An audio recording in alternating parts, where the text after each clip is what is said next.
behalf of HKUST, I would like to welcome you all to this COP26 webinar. This event is co-hosted by Business Environment Council, Civic Exchange, and HKUST, with the support by the British Consul General to Hong Kong and Macau. This is a timely discussion as COP26 will be held in Glasgow in early November this year. Climate change is a burning question of the day. How to keep the increase in global temperature within 1.5 degrees and prevent extreme weather events. Like this recent extreme heat wave in Western US, with extreme temperature went up to as high as 180 degrees Fahrenheit, about 55 degrees. Some areas even have temperature up to 25 degrees above normal, affect more than 40 million people. Different nations have pledged to go carbon neutral. In the recent G7 summit, British Prime Minister Boris Johnson promised that it will be the first G7 at which every member has committed to hit net zero by 2050. Hong Kong too has a role to play. The Hong Kong government has already pledged to achieve carbon neutrality by 2050, and we are awaiting a new climate plan to be published in the summer. HKUSD is committed to sustainability too. We launched a new renewable energy project last year that includes the installation of up to 8,000 solar panels at over 50 locations on campus. It will be Hong Kong's largest solar energy generation project when completed. The system will generate up to 3 million kilowatt-hours of electricity every year and reduce 1.5 billion kilograms of carbon emission per annum over a 25-year period. With the help of the Christine, Institute of Environment and Division of Environment and Sustainability have also been actively participating in research and policy engagement work on climate change issues, including the long-term partnership with multi-stakeholders and good friends like BEC and Civic Exchange to facilitate effective discussion like today. In 2018, we organized the Climate Adaptation and Resilience Conference with more than 800 participants. Almost every year, we follow carefully and brought the important discussion from COP to our Hong Kong community attention.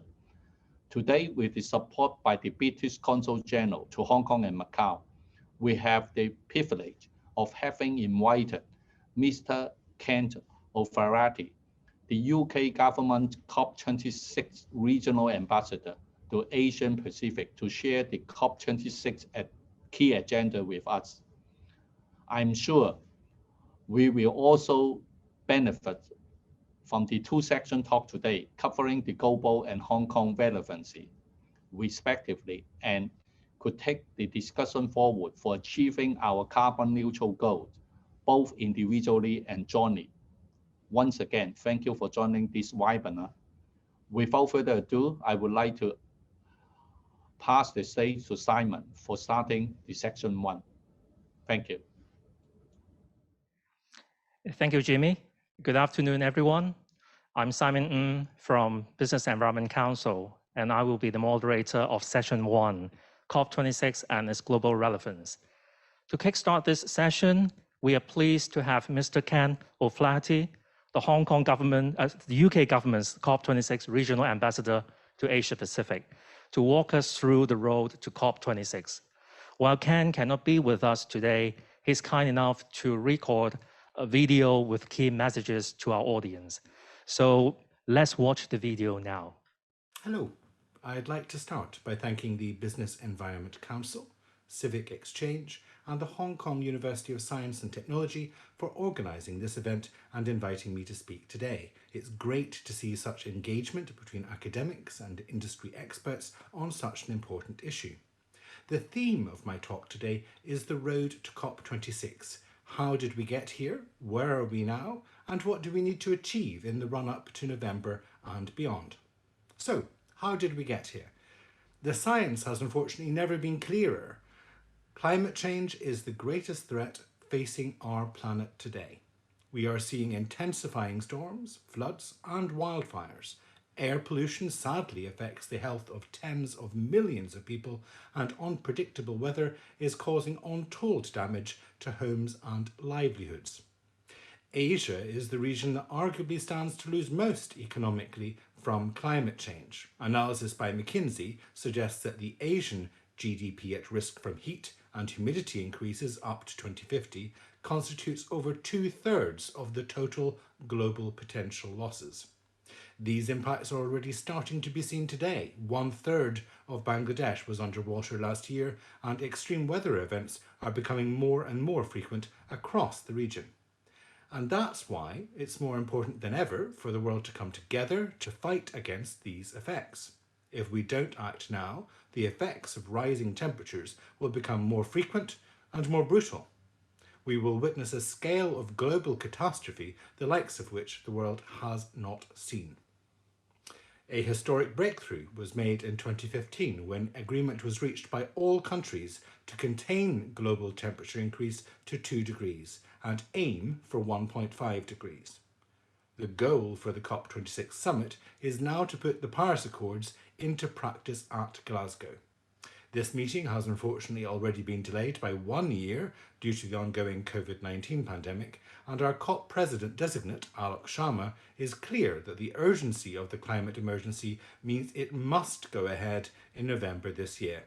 As the COP President-designate has said, COP26 is our last best chance. We look forward to welcoming delegates to Glasgow in 5 months' time.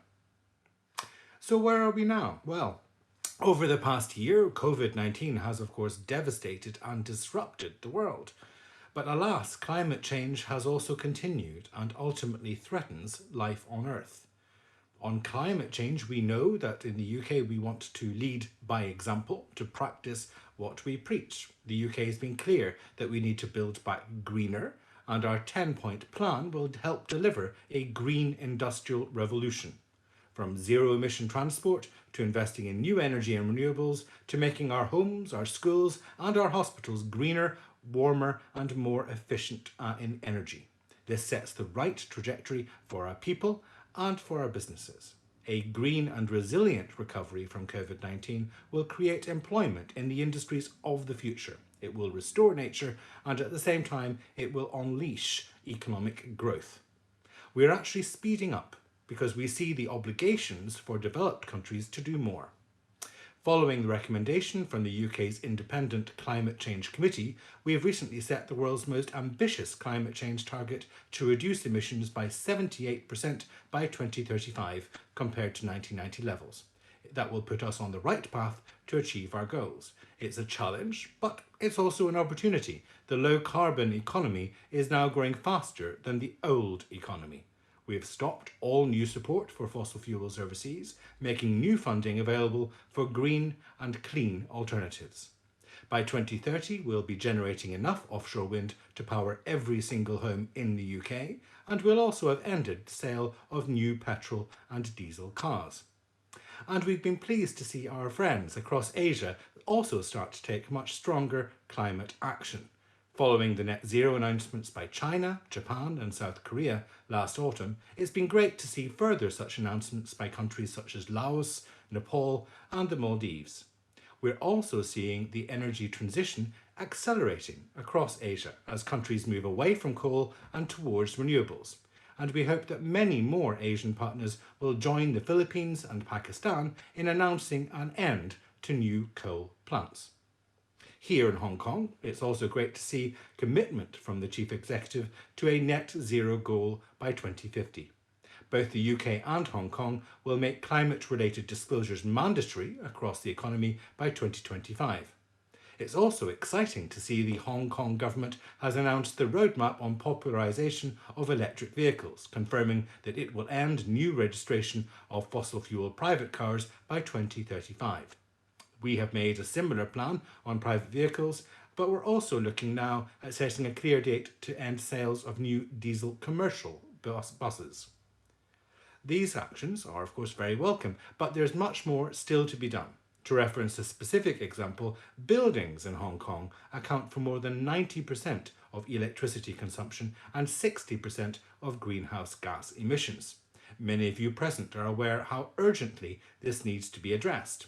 We're looking forward to seeing the new Climate Action Plan that the Environment Secretary plans to launch later this year. Working together, we can develop zero-emission solutions faster, increase economies of scale, and bring down the costs of a green transition. We're now less than 5 months away from COP26. The UK, along with our partners Italy, will bring 197 parties together for 12 days of talks. It must be the moment that every country and every part of society embraces their responsibility to protect our planet.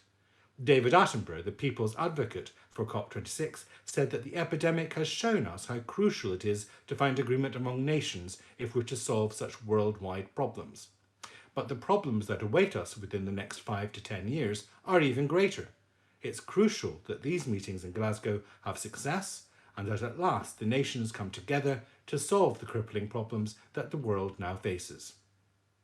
So what do we need to achieve? Well, it's clear there's much more work to do in the run-up to COP26 and beyond. Our presidency falls during the first significant test of the Paris Agreement, where countries are expected to reassess their national commitments against the overall temperature goal of Paris. And it will also be a moment of reckoning on progress on the other pillars of the Paris Agreement, adaptation and finance. The UK will need to deliver a balanced outcome in raising ambition. In partnership with Italy, we've set out 4 clear goals for our presidency. The first is to secure global net zero and keep the 1.5 degrees target within reach. The commitments made up until April, including at the Leaders' Summit on Climate, improved the Climate Action Tracker's warming estimate by 0.2 degrees. While all these developments are welcome, warming based on the targets and pledges, even under the most optimistic assumptions, is still well above the Paris Agreement's 1.5 degrees Celsius temperature limit. As part of the Paris Agreement, every country agreed to communicate or update their emissions reduction targets every 5 years to reflect their highest possible ambition and a progression over time.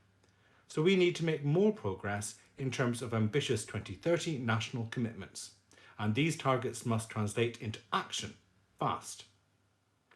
The second is to adapt to protect communities and natural habitats. Even if we stopped emissions rising today, the world would still need to deal with significant climate disruption. Adapting to climate impacts is crucial as we see these worsen. We want all countries to come forward with ambitious plans. COVID-19 has dramatically illustrated the need for countries to prepare for and build resilience to future shocks, including the effects of climate change. Through our response to COVID, we now have an opportunity to build that global resilience and ensure we're prepared for the next climate disaster.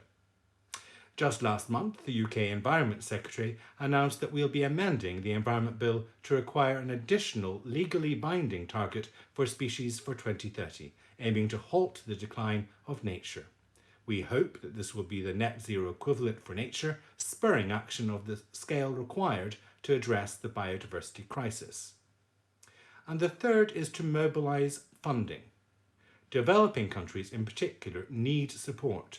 Developed countries must deliver on their promise to raise at least $100 billion every year in climate finance to support developing countries. The UK is doubling our international climate finance commitment to at least £11.6 billion between 2021 and 2025, and we are ensuring that our assistance is broadly equally balanced between support for mitigation and for adaptation. We want as many countries as possible to follow our lead and increase their commitment through to 2025. And the fourth goal is to work together to deliver. As incoming presidency, we are positioning ourselves as an honest broker committed to representing the interests of all parties and navigating the process towards a balanced outcome, ensuring we're leaving no issue behind.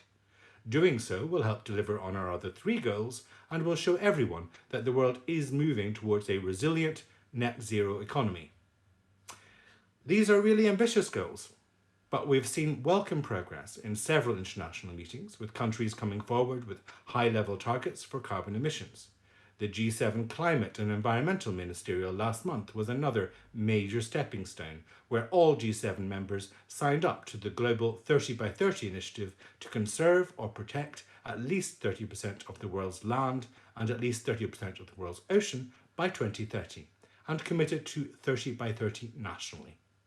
They also committed to phase out new direct government support for international fossil fuels, and the Leaders' Summit last week announced further policy measures and stressed the importance of urgent international action.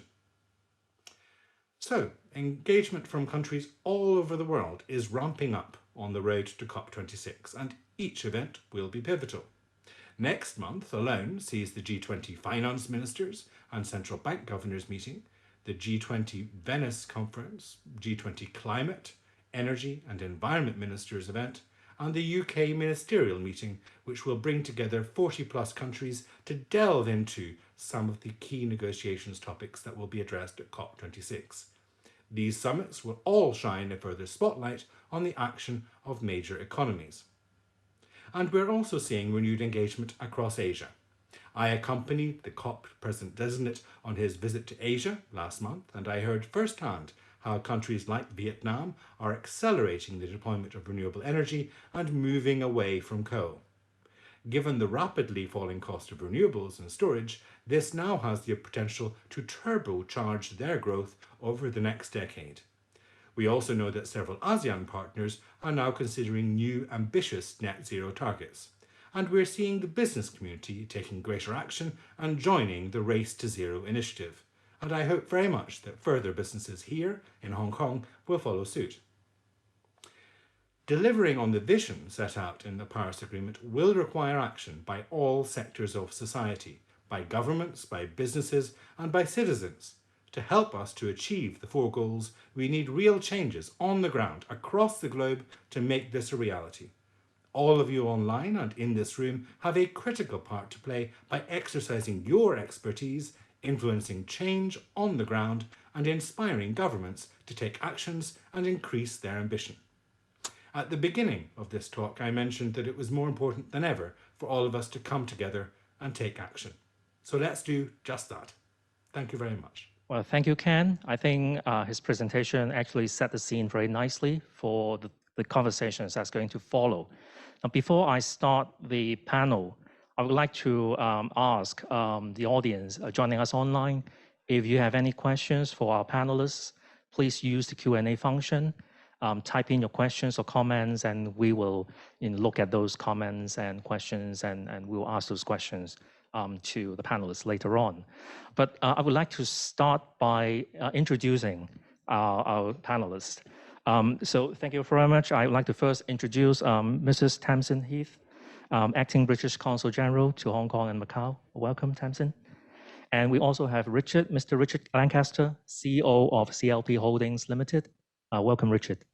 Thank you for joining us. And last but not least, joining us from Beijing all the way is Professor Qi Ye. Professor Qi, can you hear us? I can hear you fine. Thank you. It's nice to be with you. Great. Professor Qi is Professor of the Division of Public Policy of the Hong Kong University of Science and Technology. So thank you for joining us all the way. Now, I would like to start my first question with Tamsin. I think Ken's presentation is very clear. UK has a very important role to play. And it seems like you already aligned up a lot of activities. You are very focused. You kind of understand what will be an important outcome, from COP26. So maybe can you tell us say a few words about maybe how important it is to chair COP26, and what would be the role of the UK? And I think most importantly, what would you consider a successful COP26? Well, thanks very much, and thanks very much for having me here this afternoon. And I think this issue is incredibly important, and Ken has, of course, laid out the overall approach that the UK is taking on climate change. I think if you look back at COPs over the year, this is the 26th Conference of the Parties, and if you look back to when we started, there's not that many of them that we actually remember. And that indicates how important it is to make real progress. There's been COPs that have happened where we haven't made progress, where we haven't reached the agreement, where we haven't achieved the ambitions that everybody has had, and we haven't taken the action that was required to tackle climate change. Paris was a really significant breakthrough where we got the global commitment to net zero, but we're not meeting that target. And so this COP for us is hugely, hugely important for us to reassess the commitments that are made, for us to get that ambition back and to get that agreement. I think the way that we look at it is we have spent a lot of time looking at why did some of the COPs not succeed? What was the reason why we didn't reach agreement? And you can look back at sort of some of the summits over the years. You could look at Copenhagen, for example, which was something that I worked on when I was a climate change attaché in Saudi Arabia. And you look at that a breakdown in trust that happened between countries. And so we've looked back at all of those different summits, and we've tried to assess how can we get countries to come together? How do we build up the momentum? How, in this period where the world is so focused on a global pandemic, do we not lose the ambition? Do we not lose the momentum and keep people focusing on this and keep focusing on the fact that we are all going to have to go through a period of economic recovery? How do we use that as an opportunity to really build back better? So I think we see it as a huge responsibility. I think the UK hopes it can use its global convening power and all of the different meetings that we have over this year to really build that ambition. You asked what we consider success. I mean, I think those 4 goals are the ones that we really hold on to, and those 4 goals are really getting genuine commitments to get towards 1.5 degrees. We need to get the world to do more. So Ken talked a lot about all the different meetings that we have coming up, G20 and elsewhere. A lot of our focus is on the major emitters. It's trying to get those countries to make the commitments required to get us on the pathway to 1.5 degrees. We've got to focus on adaptation. We need to have significant agreements and significant support towards particularly developing countries, but all countries in the world need to adapt to climate change, because climate change, even at 1.5 degrees, will be challenging. Thirdly, we have to actually get that finance on the table. We can't just make lofty commitments to 100 billion and then not deliver on it. We have to actually make it, happen. And I think that's a real demonstration of trust. Actually, developing countries need to see that finance coming on the table. And the final one is collaboration. It's us coming together to find those technological solutions, and a lot of that is also with the business sector and elsewhere. How can we work together to accelerate this and bring things on stream? And I think when we look at the global pandemic, it actually gives me a huge amount of confidence when you see how quickly a vaccine was developed, something that previously would have thought unthinkable, that to develop it that quickly. When you think about how quickly that came on stream, if we turn our minds to something, we as the world can achieve a lot. So I hope that we can achieve similar levels of success that we think unthinkable through technological advancement. Okay, thank you, Tamsin. If I may follow up on that, because I think in Ken's presentation, he mentioned that the COP president-designate said COP26 is perhaps our last best chance. Does it give the UK government extra pressure, or is it actually becoming a driver for you to do more and to do better? So, I mean, I think it puts a lot of pressure on us, and I think we want to put pressure on ourselves. I think you need to develop a sense of urgency in order for countries to come together and make that really tough commitment. But I also think it's true. If we don't get on the right pathway now, and if we don't seize the opportunity presented by the sort of economic recovery packages that are coming on stream, we're not going to achieve these climate change goals. So I think it's helpful for us, but it does mean we feel a huge sense of responsibility to be able to deliver. Thank you. And I think you're right, because the next 10 years are really important. And it's not just the UK's responsibility. Actually, each country, they have to, as you said, revise and revisit their commitment. But at the same time, I think business also have a role to play. And I think I will come back to that later with Richard. But if I may, I would like to invite Professor Chi to join the conversation now. Professor Chi, China, of course, is a very important part of the equation and the conversation. So just a simple question to you, how important COP26 will be for China? I think the COP26 is as important to China as it is to the world. I agree. This COP26 is very special, not only because it's delayed for a year, but also there are so many things that happened over the last 2 years between the COP25 and COP26. And we just recall a year ago and at this time, and because of the coronavirus pandemic and climate change, so basically retreated as an issue that with very little mentioning in the world, very understandably, particularly when COP26 was postponed for a year. Then hopefully, but later that year, last year, especially, I would say after September 2022, when China made the announcement to achieve carbon neutrality by 2060, I think it's a major boost for the actions and the thinking about climate change. And ever since then, we have seen numerous countries now have made their own announcement towards carbon or climate neutrality. And depending on how we count it, right now, there are somewhere between 40 countries to 120 countries, right, who have made the announcement. I think for China, it is really a major announcement to not only to peak the carbon emissions by 2030. By the way, this is a major revision, right? We remember under the Paris Agreement, it was around 2030. We all know the Chinese way of describing things, but by 2030, and also yesterday, the municipality of Beijing made the announcement. Beijing already achieved the carbon peak in the year 2012.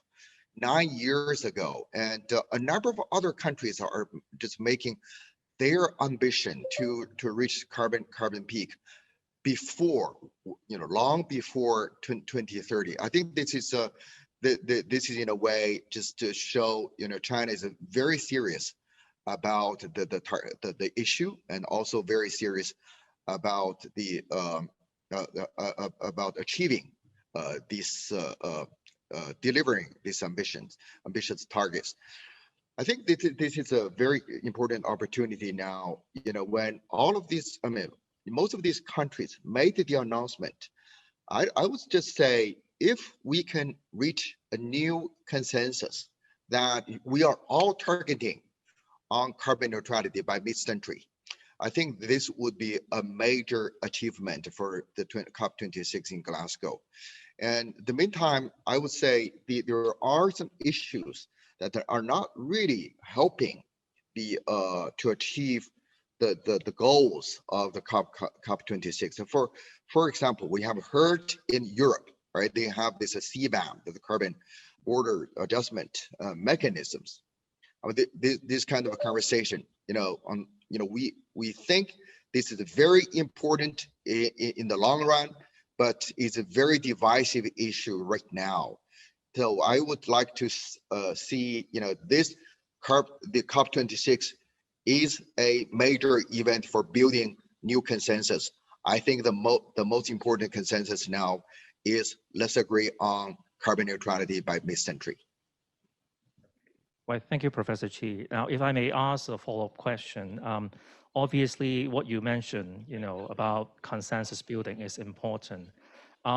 With the Chinese delegation going to COP26, what are you expecting from them to share and to showcase perhaps to the COP community, in November this year? Because I think everyone is keeping an eye on China and how China is doing, given the announcement of a very ambitious target by 2060, and of course, for coal to peak, use of coal to peak by 2030. So what's your thoughts on that? Well, I think it's quite understandable that all eyes are watching how and what China will do, because there is no question China is the #1 carbon emitter in the world, just accounting for close to 30% of the carbon emissions worldwide. But on the other hand, though, it's not going to be very productive just to put your attention on one particular country. Well, this is an issue that requires all countries, all parties to come together and to work on a solution. And I think China made the announcement last year, and this year the president made it very clear. And he's asking all levels of government to not only lay out their blueprint, but also the action plan, also the specific plan for the projects. So this is I think this is something that we expect China to share with the world, what we're going to achieve and how we're going to achieve this, and what would be the roadmap for achieving these targets. The Consulate General just shared some points which I think are very, very important. For instance, the green finance, right? This is one issue 6 years ago when during the COP20 in Hangzhou here in China. Back then, the Chinese government and the British government worked very closely to make it a top agenda item to discuss and agree on many basic principles for green finance. And China is making this a major issue right now, and the UK and has also been making this a very, very major issue. This is not only financing for climate change, but also financing for the overall green development. This is another thing that I think the world can expect. China is cooperating with other governments and other parties to push for how we can allocate resources for achieving this goal, not only just for the wealthier countries, the developed countries, but also for all countries to make this possible. Right? Okay, thank you, Professor Xi. Let me move on to with Richard and about the business sector, because we talk about collaboration, and the business sector is a very important player in that process. Richard, can you say a few words, or can you share with us the importance of COP26 actually to the business sector and in industry by and large? Because at BC, of course, we try to convince our members to pay attention to COP26. So what would you say to them?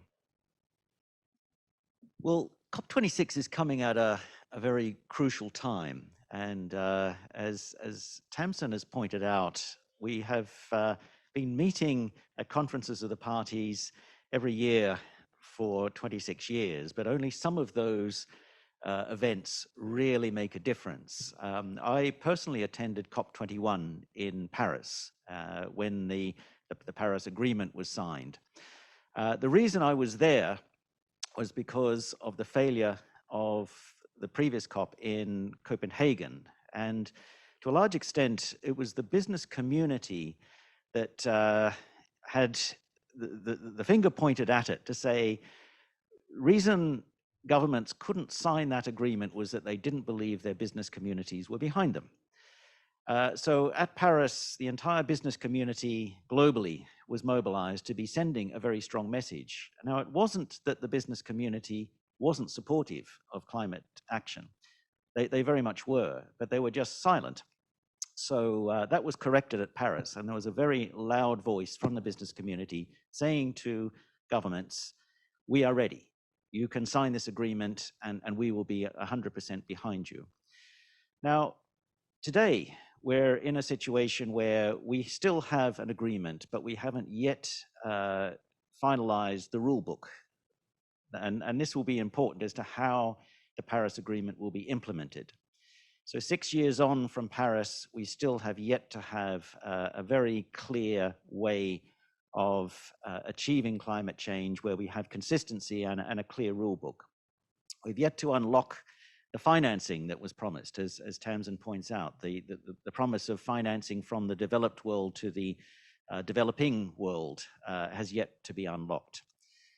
And so there is another role, I think, for the business community to be sending a clear message to say, we need these rules. We need clear and consistent ways of implementing climate action, and it's time for action, not just setting targets and setting ambitions.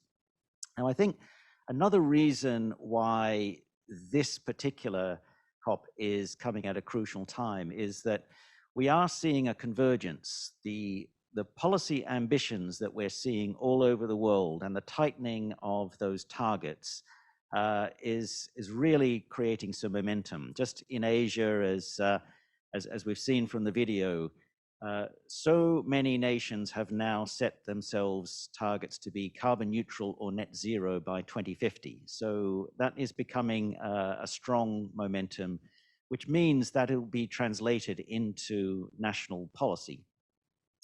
We're also seeing a convergence with technology developments. Now, I have worked in the energy industry, in the electricity industry in particular, all my career.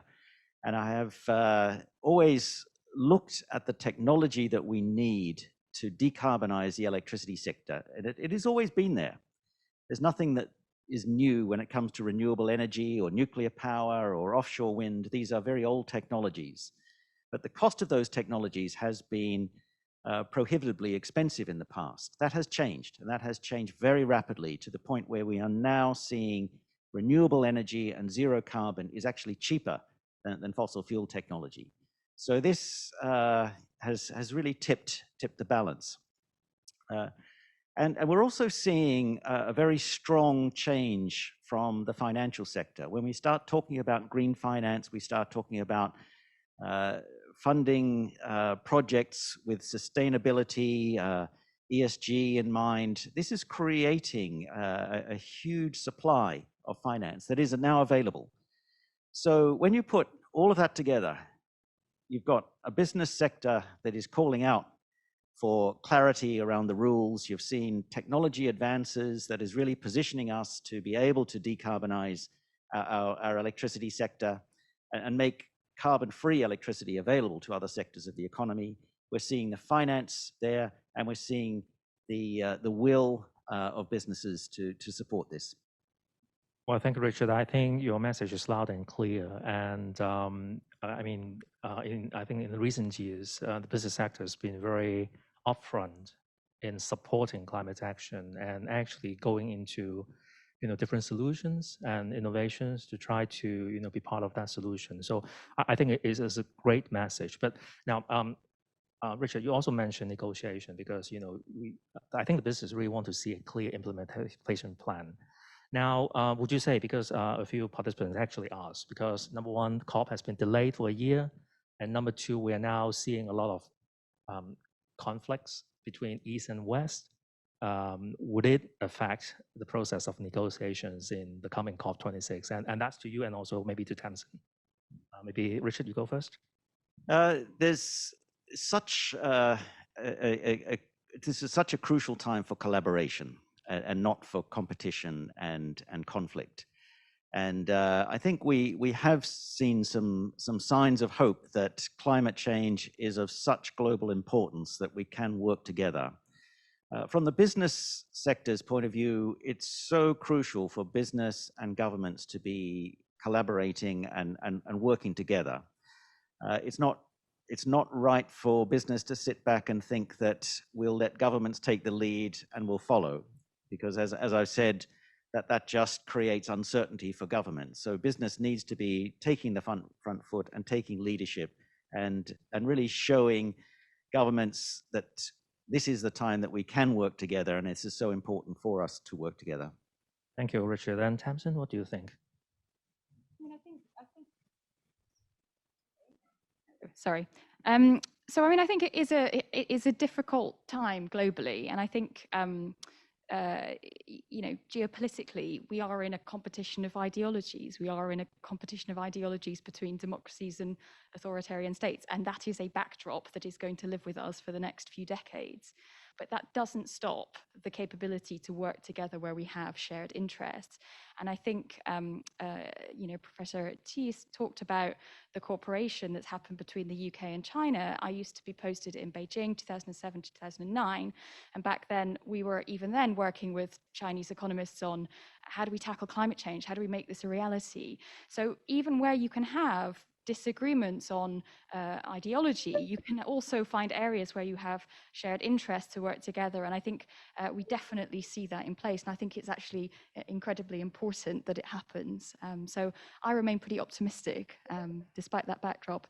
And I think the other thing I would say is actually the timing and the delay of COP is helpful from the perspective of having a new administration in the US.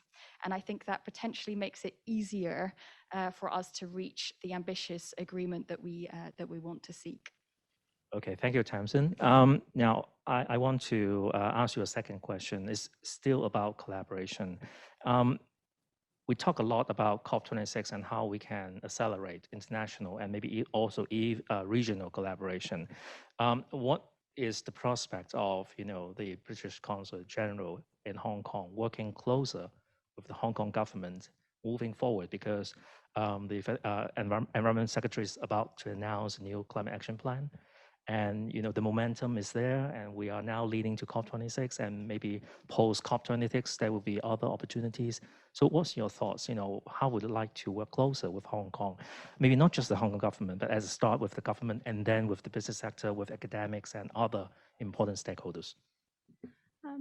Yes, thank you. And the Environment Secretary has actually just confirmed that he's going to attend COP26. So that's really great. So we'll see Hong Kong participation in the summit in Glasgow, which is great.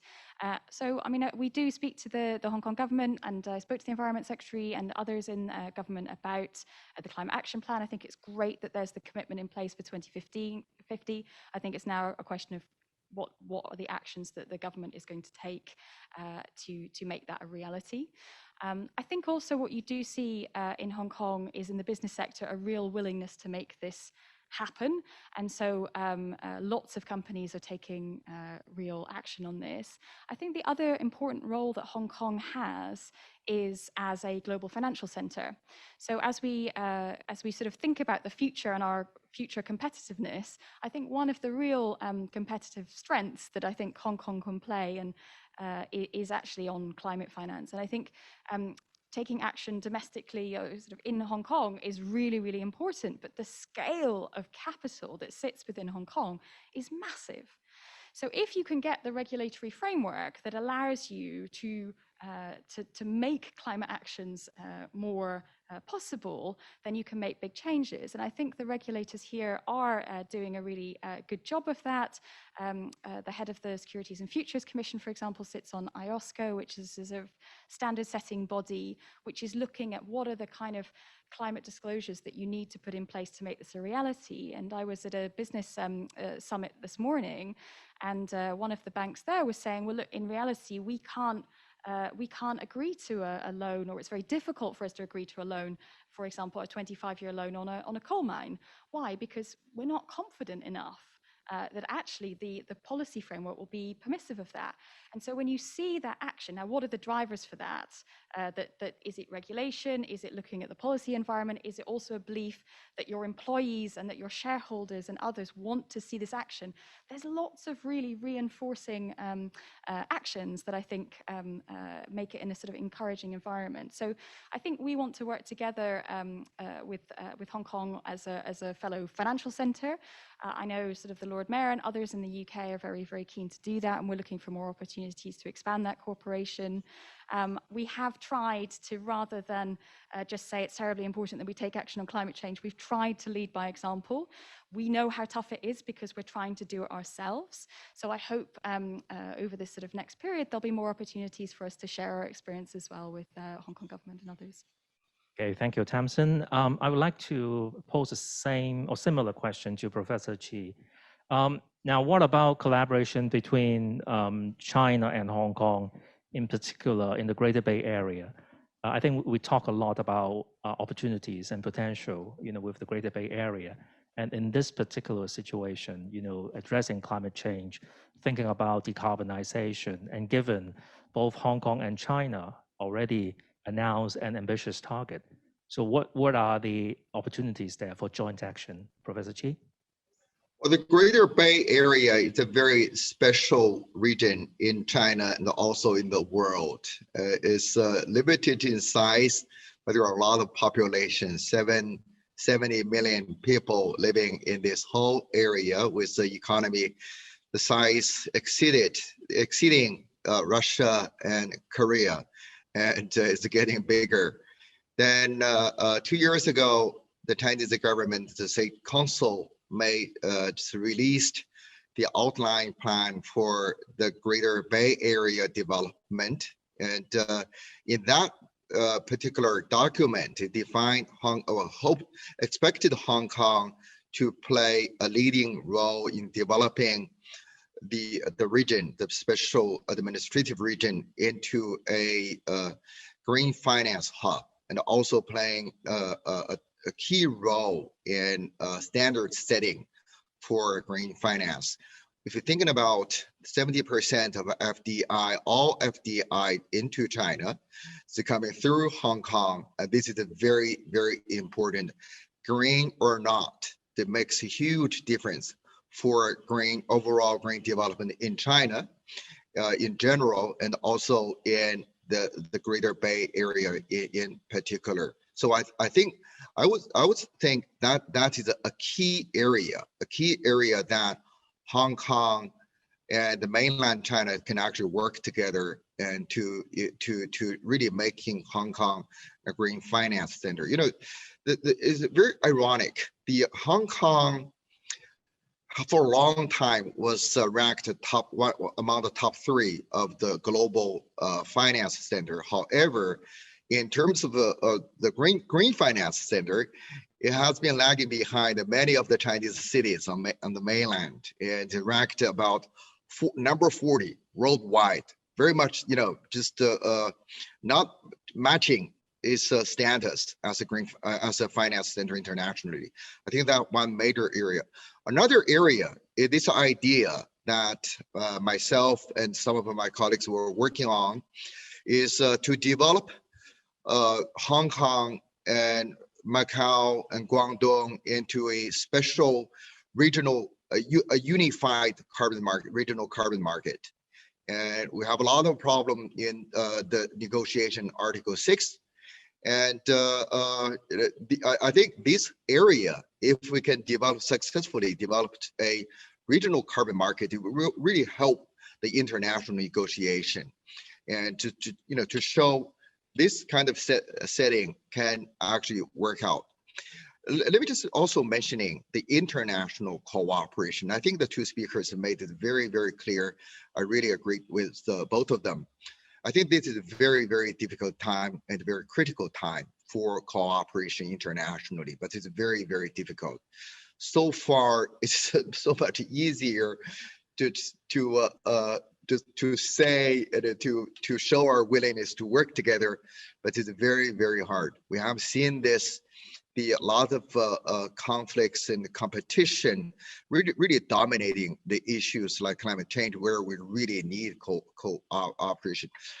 I agree with Tamsin. I think ideology is important, but at the same time, if we think ideology is just a shared belief of how we do things, how we think we can make things work, how we can actually solve problem, and if we agree on that, we also need to be open-minded, to be willing to adjust ourselves, and including our own beliefs. Right? The COVID-19 case has shown that greater role played by the government is really not always a bad thing, and in this case, it's actually critical to the success for so far. Right? On the other hand, this lesser role played by the government has led to disasters in many areas in the world. I think this same thing can be said about climate change and other environmental issues. So I do not really see is a competition of ideology between democracy and authoritarian. I think it is a competition of our shared belief, what works, what doesn't, and I think we need to be willing to make adjustment, because threats like these challenges like climate change and the pandemic, really the unprecedented, and we need to think hard and to really understand what we're willing to give up and what we need to uphold, for tackling these challenges. Right. Okay, thank you, Professor Chi. Richard, Professor Chi talked about competition. Now he mentioned competition in terms of ideology, but if we take competition in a much more business sense, competing between different companies, what's our experience with companies in Hong Kong working with mainland companies or businesses in addressing climate change? Do you think there are enough, collaboration to move things forward, or are you worried about competition may take away some of the edge or opportunities? And how would that experience actually help Hong Kong, not just mainland China, but also Hong Kong, to decarbonize? Well, it's a very important question, Simon, for us here in Hong Kong.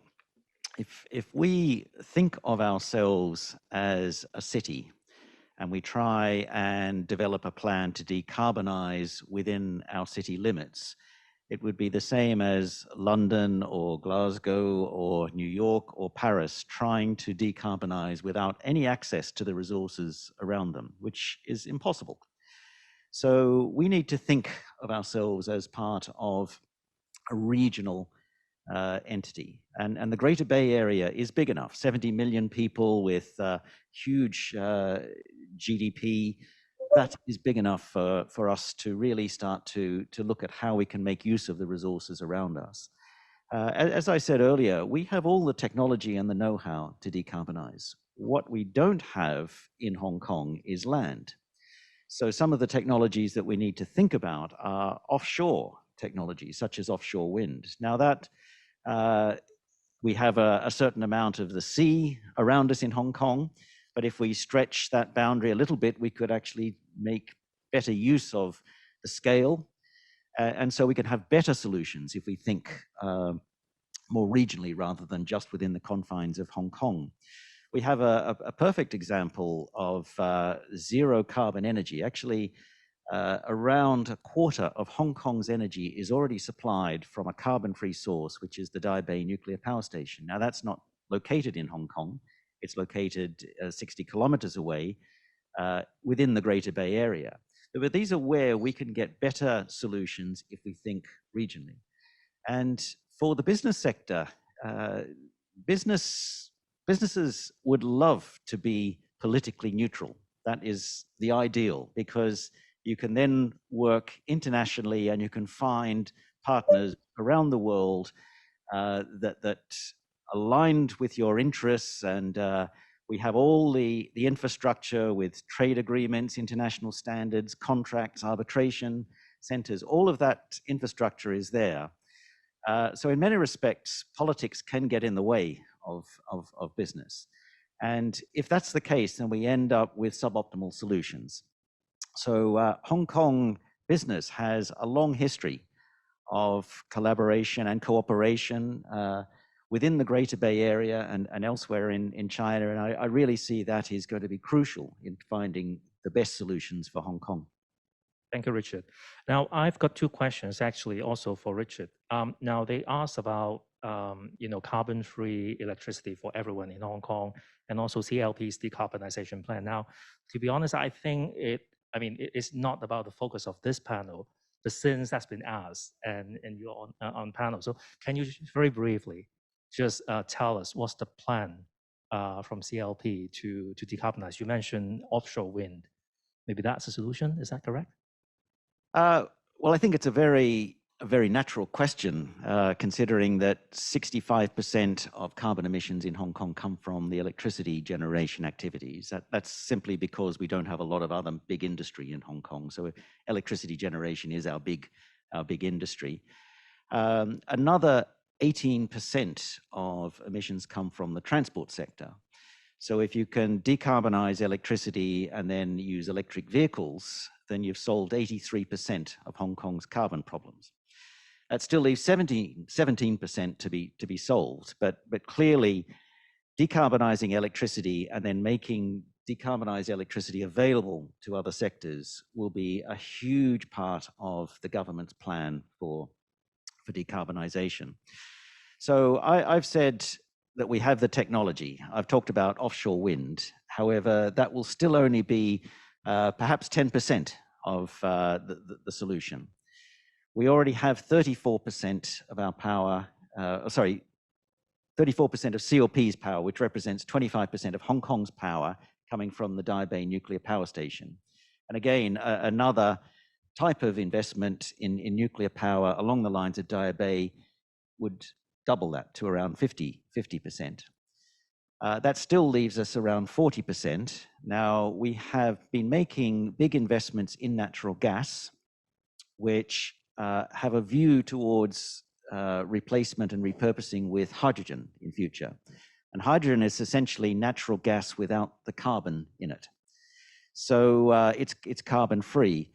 So with that combination of technologies, we have all the technology that we need and all the infrastructure that we need. And if we can coordinate this in a very sensible way that maintains reliability, ensures that our system is as resilient as possible, then we can decarbonize. And I believe that that can be done by 2050. Okay. Well, thank you, Richard. Now, just one question came in from Edwin Lau, and he also talked about energy in Hong Kong, and he mentioned green hydrogen. He mentioned renewable energies.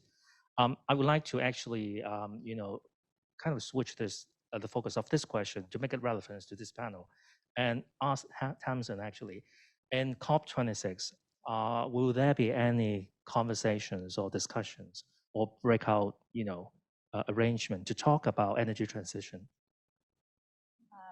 So I think there'll be a number of different discussions in the COP summit. I mean, and there is the main kind of negotiations between government parties, but there's also around it a big business engagement and a big civil society engagement. And so many of those conversations are about these things like, how do we get a meaningful energy transition? Some of that is about the government enabling mechanisms, but some of it is actually really about how do businesses operate. We're still putting together all of the details of the summit, and obviously it's a particularly unusual time, but our aim is to have hopefully most delegates will be able to come fully vaccinated.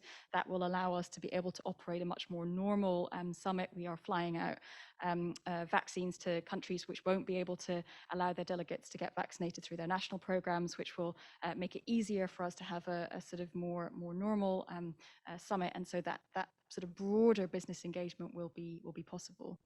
Are there opportunities for, say, the audience from Hong Kong to join online? Because maybe they can't afford, or maybe they don't want to travel, but they are still very much part of that conversation, just like some of the green groups here in Hong Kong. So what would be your advice to them if they want to, take part or participate in COP26? Well, I don't yet know the details of whether there will be public events that Hong Kong individuals can dial into, but when I do, I can of course share that.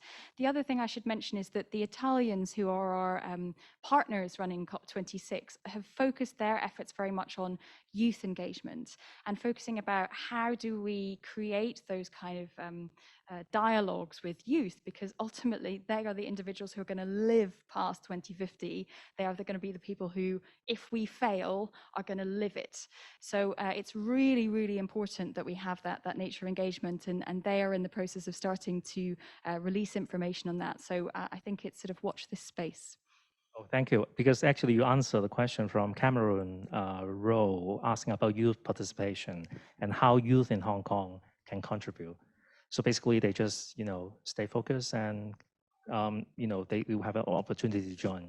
Yes, I think so. For the actual COP, watch this space. But I think, in general, I think there's a huge role for youth through so many different ways to raise their voice. So whether that's with their employers, for example, saying, I want to work for a company that has a net zero commitment. I want this to be a reality, and put that pressure on. If you're at university, you want to talk about it. How are we going to make this happen? How are we going to get the technology? If you're a science person, how do we get the science to work? If you're a public policy person, how do we get the governments to take real action? Really making this an issue. So I find one of the issues here in Hong Kong is just that the government is very distracted. There's a lot else going on. And so when I raise climate change in senior government meetings, I don't always have the headspace to tackle this, and actually it's just incredibly important. And I think it is getting easier, but I think it's really important for people to be making that case, to say, this matters to me, I want to see action. Thank you, Tamsin. I've saved a very interesting question for Professor Chi.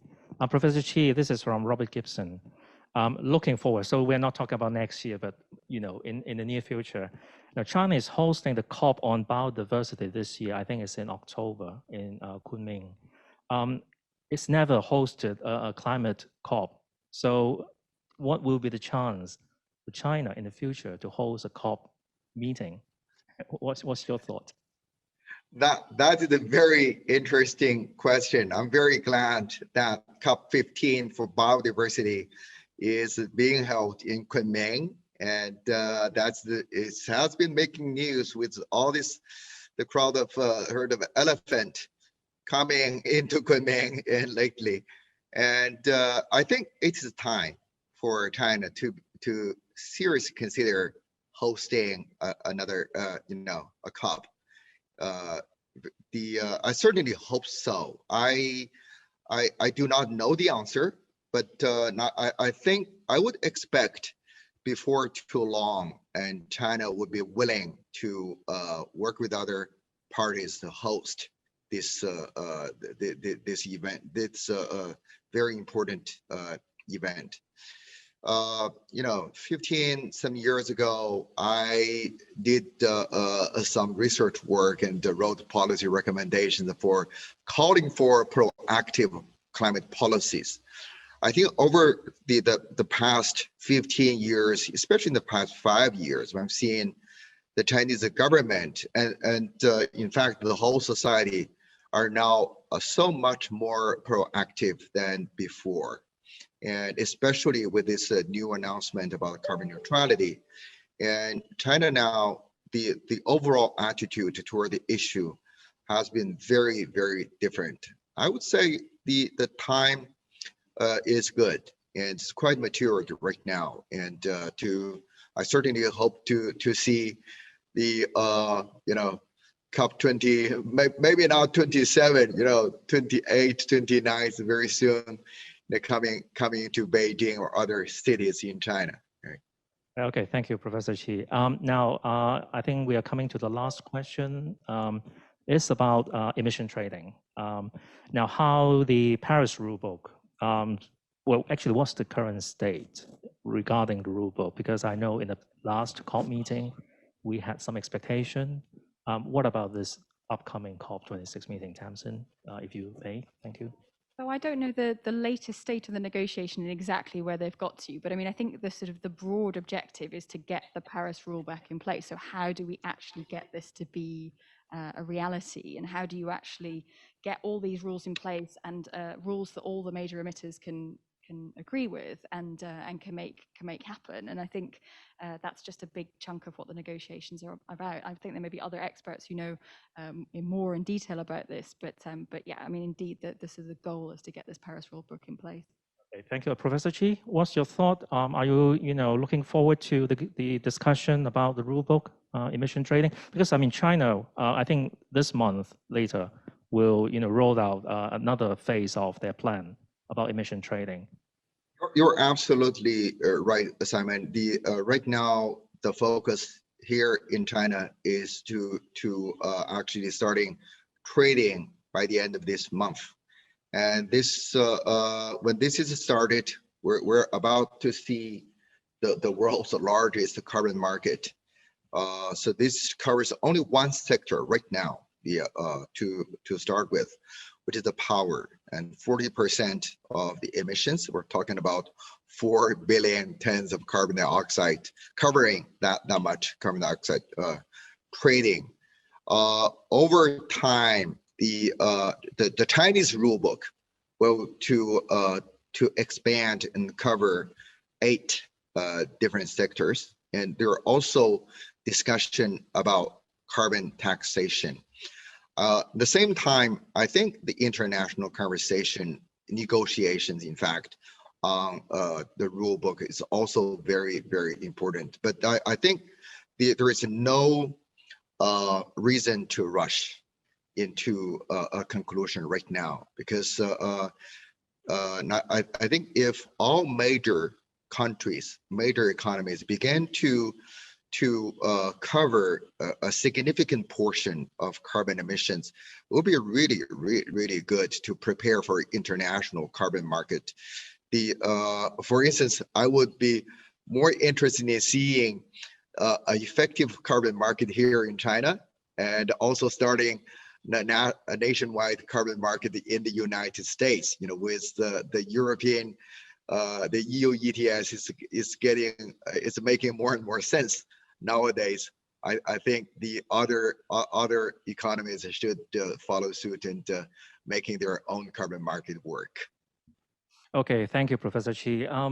Richard, last word about emission trading. Do you agree with Professor Chi? We shouldn't rush.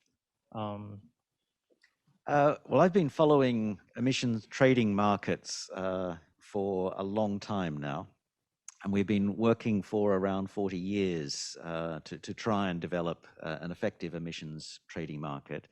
And the fact that we don't have one yet is just, I think, an indication of the complexity of this. So I think with COP26, there are some very important objectives in tightening up on the national contributions, getting a rule book in place on the implementation. Those are really important. And if we could make progress on emissions trading, there may be some other avenues that we can use. There are some initiatives from the business sector looking at voluntary carbon markets, for example, that can help cut through some of the complexity and perhaps simplify it. I think for the power sector, you know, while we have been waiting for an emissions trading scheme, the cost of renewable energy has fallen exponentially. So we are now at the point where actually it's just a matter of getting on with it. We've got everything we need. We just need to scale up and get on with it. But there will be that section of the economy that will rely on some emissions trading scheme, these harder to abate areas. So it is still important, but it perhaps isn't as important as the main priorities for COP26. Well, thank you, Richard, and thank you, everyone on this panel. I think I would like to close this panel. I think we've set the scene very nicely for our next session with Christine being the moderator. Now, please give it up to all our panelists, Tamsin, Richard, and of course, from Beijing, Professor Chi. Thank you. Thank you. Now, the next session will start at 3:45 sharp. So please come back in, I think, 5 minutes. See you there. Bye-bye. Thank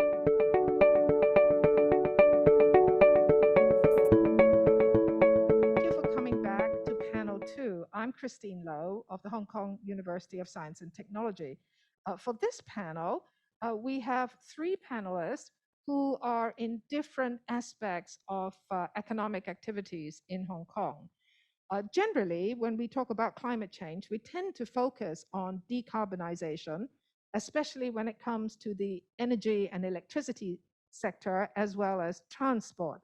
But we thought today that we'll take a slightly different tack of a number of different sectors that perhaps people focus less on, but nevertheless, they are very important to Hong Kong. Now, on my left, we have Thomas Ho. He's one of the most experienced engineers in Hong Kong and the head of Arup. We have Ronnie Tung, who's with Hong Kong RITA. I won't go into the details of what it is. If you haven't heard of Hong Kong RITA, well, you will find out very soon. And I have Andrew Young. who is the head of innovation in Sino, which is, of course, a well-known property company. But he's not going to talk about property to us today, and I'll leave it as a little surprise what he's going to talk to us about. Now, in terms of climate change, I think we all agree from panel 1 that we have a date with destiny. And as I think it was explained earlier on, there are over 100 countries around the world that have made some kind of pledge to achieving net zero sometime between 2050 and 2060. So this is a rare occurrence in the world, I think we can say, that so many countries around the world, and they're going to gather in Scotland in November to recommit to perhaps even tougher targets. So the world, all of us, have a date with destiny, but we need to get there. And I think we also heard the first panel kind of admit to ourselves, this is really a revolution. This is going to be hard, in fact, very, very hard. And we haven't done it before, so we need to collaborate. So collaborate is a very, very important and major theme for all of us, wherever we are in the world. And then, of course, there's the issue of the money. We want to make sure that money is directed into much more sustainable, low carbon and zero carbon activities. So let me come to you first, Thomas. Yes. You have been involved in so many types of construction in Hong Kong over so many decades. I mean, Hong Kong is still building things, right? Yeah. And in terms of the net zero challenge, in your estimation, just in the next 10 years or so, how much more construction is Hong Kong going to do? So, Christine, I think it will be a lot, I think, to be absolutely honest. People are saying to me, Thomas, I think you're really lucky. It seems that another golden era had come into construction. But to be absolutely honest, I think we are. In the next 10 years, because of the housing need, we're going to build another 430,000 units. That's why Andrew is so happy now. And then I think because of the aging demographic, Paul, I think our financial secretary, had earmarked another 500 billion of really what we're going to do, I think, the healthcare and hospital. You can see the 140 billion airport, the third runway is continuing. MTRC 4-5 lines are coming into play in 2-3 years' time. So I think it's really a golden opportunity to really awake, I think, our sort of developers or project initiators on this most important sort of topic on net zero approach. That's really the golden opportunity. Otherwise, the next 10 years, another sort of 3 trillion of value would be sort of completed. Then there's no chance on really achieving this 2050 sort of goal, I think, as a whole. Right. So what you're really saying is Hong Kong is going to spend actually so much money on building housing for people, as well as all kinds of major infrastructure, like hospitals and so on. We'll come back to you later on, and you're going to tell us how to do it, right? What you're going to say is we got to do net zero from the start, but that's really hard. But you're going to tell us how to do it. Now, well, Ronnie, as I said earlier on, Ronnie is with Hong Kong RITA, and actually Hong Kong RITA is one of the world's most innovative research and development organization on the textile and garments industry. And since we're all going to be wearing clothes and having to produce textile for all sorts of reasons for the rest of our lives, I mean, tell us a little bit about why Hong Kong is important, because so many people no longer think of Hong Kong as a manufacturing city, but actually we are in the middle of supply chains. But tell us about why Hong Kong is important. Yeah, fashion industry in general is one of the major contributors to the greenhouse gas emission and the carbon emission. And that's because we have a really long supply chain. And from material, we have agriculture when you have to plant cotton, or you have the petroleum-based material like polyester. And then you have the manufacturing process, making the fabric and the clothes. And then you have packaging and logistic and then retail. So it's a really long supply chain from brands to manufacturer to customer. And Hong Kong is actually has been the sourcing hub for the industry for decades. We start with manufacturing, and we still have quite a lot of leading manufacturers in Hong Kong. in the industry that's based in Hong Kong or originated in Hong Kong. So we sort of have the first-hand experience, and we have the visibility to the upper end of the supply chain in the industry, where 70% of the carbon emission comes from.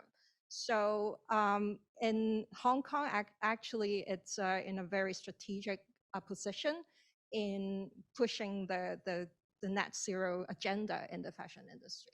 Well, what you're saying is actually Hong Kong companies, right, that have been based in Hong Kong a really long time, actually can be extremely influential in the industry to achieve net zero. Is that right? Yeah, definitely. Because when you look at the numbers, along the value chain in fashion, 70% of the greenhouse gas emission comes from the upper end, where the materials, production, and manufacturing comes from. So we are actually in control of that upper end of the whole value chain.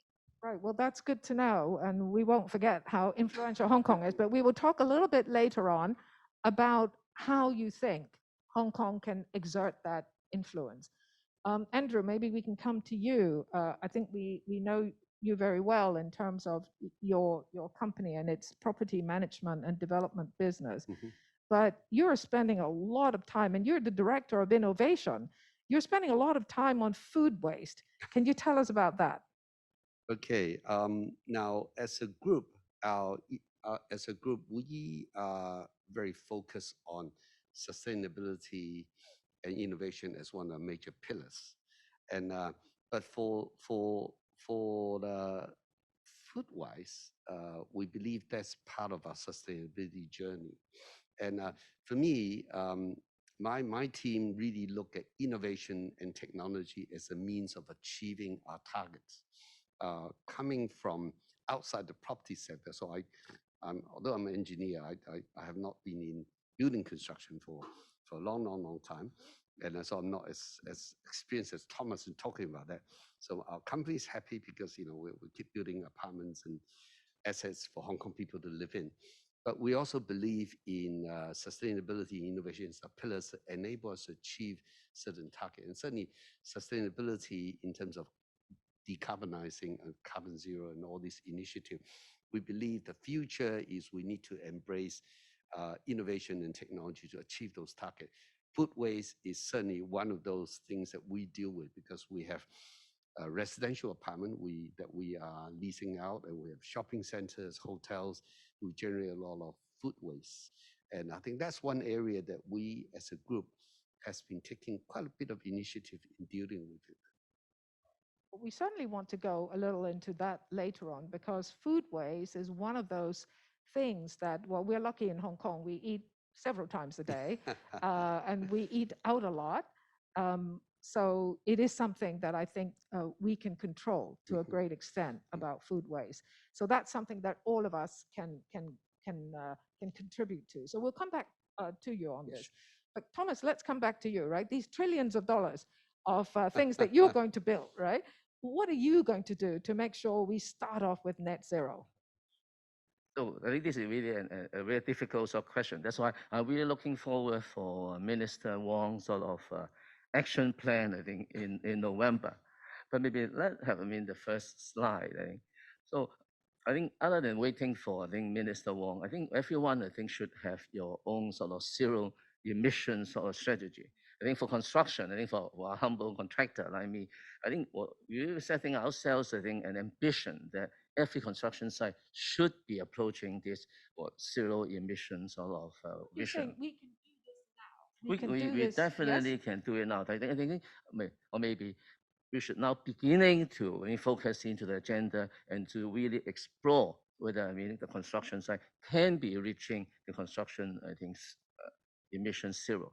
But then you look at, I think, the bullet points, I think, it's definitely doable. Like the battery energy storage system is now in Hong Kong, you have already done 40, energy container, I think, already. And this mobile electric plant, I think technology is evolving. I think that is going to come. So I think you need to begin to focus into that area. But then again, I would really love, I think, another Minister Wong, I think, from the Environment Bureau to come back with the sector action plan rather than the global Hong Kong I think, zero emission plan. Because that is absolutely needed. Can you just explain the difference between the sector plan Yes, and the building plan? yes, I think we are really sort of trying to sort of look into or learn from the UK sort of strategy. Every sector, they have their own sort of sector sort of plan. And together, they have this collaborative, integrated country plan. So in Hong Kong, Minister Wong would have the Hong Kong sort of plan. But then on the sort of construction, building, civil foundation, everything should be together to formulate this construction sector, better plan. So I think, Thomas, what you're saying is, and we talked in panel 1 about this, that the Hong Kong government is right now preparing the next climate plan, which we expect to come out sometime in the late summer or early autumn. So you would like to have these things all to be mentioned in it. Yeah, correct. I think, but sector by sector, not just I think one sector, but all the sector need to be together. Otherwise, you are not tackling it holistically. That is really most important. As you rightly point out, collaboration is the key. Okay, well, please carry on. Yeah. Okay. Sorry. The next plan, the next thing that I think the construction industry are really doing, the UN Bureau as well as the Construction Industry Council have been pushing a lot onto this integrated modular construction, and then you can see within 4 months, I think the 800 beds on this negative work have been completed. So a lot of those sort of work will now be DFMA, design and manufacture into the factory, and then just logistically bring to site, and then just like playing Lego.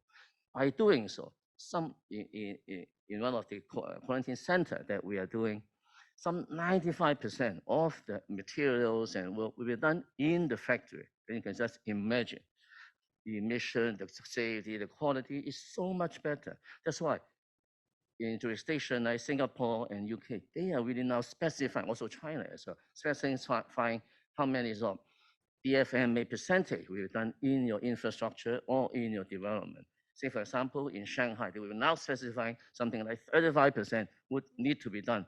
And I'm just, I think, requesting the government, let's do it, I think, in a holistic manner. Come back with maybe 25% in 2025, or 35% in 2030. Those are the sort of roadmap that we should be drawing, I think, ourselves. And we have proven the good examples by using BIM, collaboration, method. That is really the right way to go. But presumably some of the things that you're constructing in a factory, right, and then bringing it to the site. Correct. But presumably a lot of those factories are in the Greater Bay Area, is that right? Correct. The whole fabrication, the land cost in Hong Kong is so expensive. That's why the fabrication hub would be in the Greater Bay Area. But I'm suggesting to our government, please, I think in Hong Kong, create a fabrication hub ourselves, because that is really very much needed. Technology needs to remain in Hong Kong.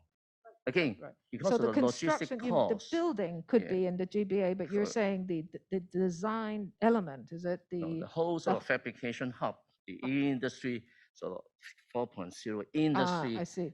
fabrication should be in Hong Kong, while the majority should be in the Greater Bay Area. Right. Because the technology need to be here. Yes. And again, because the logistic cost is very expensive, it's getting more and more expensive. So that's why, again, we emit a lot of carbon dioxide. So it'd be helpful if the fabrication hub is in Hong Kong and facilitating the whole thing.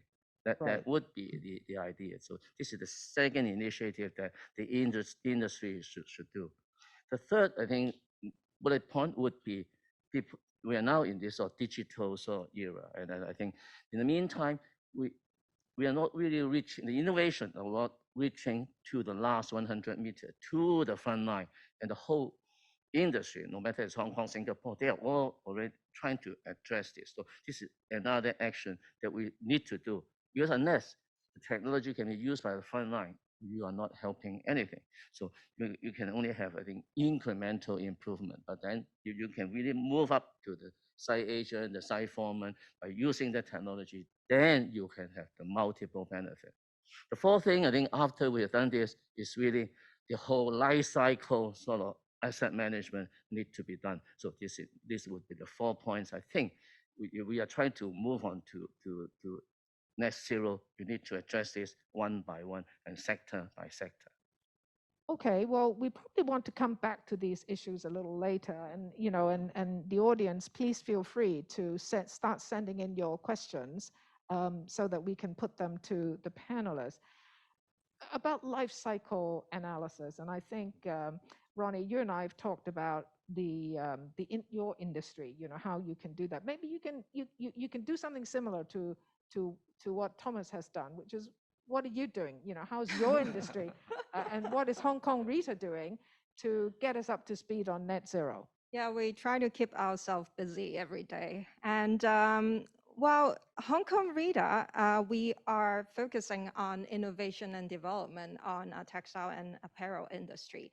And from 2016, we actually have an initiative around circularity, like how to make fashion or textile apparel fully circular, make it a circular economy. And we put in a lot of time developing a few major projects.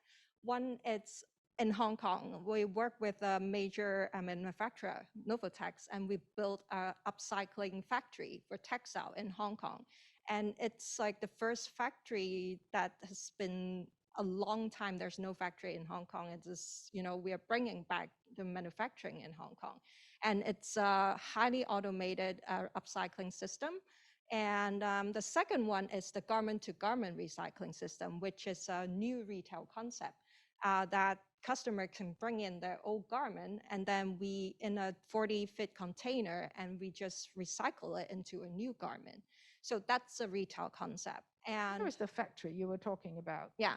Where is the factory It's in Hong in Kong? in Tai Po, the industry, the industrial state. And we put in a lot of new technology in that factory. We have the auto color sorting, and the whole process is highly automated. And I think the capacity is around like 3 tons per day.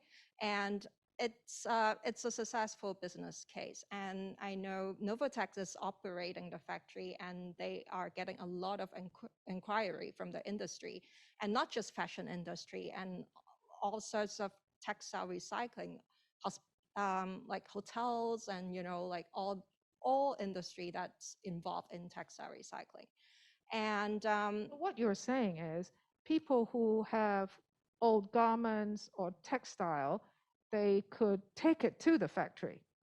Well, it's a little more complicated than that. Sorry about that, because actually I think there's a lot of interest in Hong Kong about what to do. Yeah. Well, actually, on the factory level, the operation is more complicated because, textile it consists of a lot of components. Like a piece of clothes, you have like different blends of fiber. And that actually brings in the technology that we also develop. The blended fiber has long been a pain point for textile recycling. Because when you look at the clothes, or when you look at the care label of the clothes, it's rarely only single fiber. So if we are recycling post-consumer apparels, that's gonna be a problem because you cannot control the output of the recycled material. So we actually, in the last 5 years, we developed 3 different fiber separation technology, separating cotton with polyester, which is one of the most common blends in the industry. And also we have another technology separating protein fiber, like wool and cashmere, with cotton and man-made fiber, like synthetic fiber. So that's actually a more like industrial scale, or it's more addressing the problem that the industry face in recycling, like how to make the whole industry circular. And it's really interesting because we just rolled out our industrial scale up of one of the separation technology, what we call the hydrothermal separation technology, that separate cotton and polyester. And we are doing a trial in a partner in Indonesia. And it's a very special collaboration because we bring in a brand and we bring in a manufacturer. And this is exactly what I was saying in the first session, that Hong Kong can serve as a connector in the industry. We can bring in different parties because we understand what they are coming from, what their problems are, and we can help bring in the innovation and make something really happen. You know, in Thomas's case, you're building things right here in Hong Kong. In your case, you have a global industry, but the Hong Kong players can have a tremendous impact all along the supply chain. Yes. Well, and didn't Hong Kong Rita win some acknowledgement or global prizes? Maybe you want to tell us a little about that so we can, you know, share in being proud of Hong Kong. Yeah, we actually we participate in the Geneva Innovation Award every year, and fortunately we got a few awards. Like this year, some of our project actually got silver and gold award from the Geneva Innovation Award, and one of them it's actually a side development from the technology I just talked about, like the hydrothermal separation technology. Because the hydrothermal separation technology, we separate the cotton with the polyester. The polyester can be made into fabric, like textile, right away. And the cotton actually turn into what we call the cellulosic powder. So it's in powder form. So our team just, you know, think about like how can we use this powder? Like it cannot just, you know, we cannot just throw it back in the process and make it into textile. So we find different ways to utilize the powder. One of them it's to make it into a PFC-free durable water repellent finish on the fabric. So because water repellent is one of the key functions in a lot of apparel items.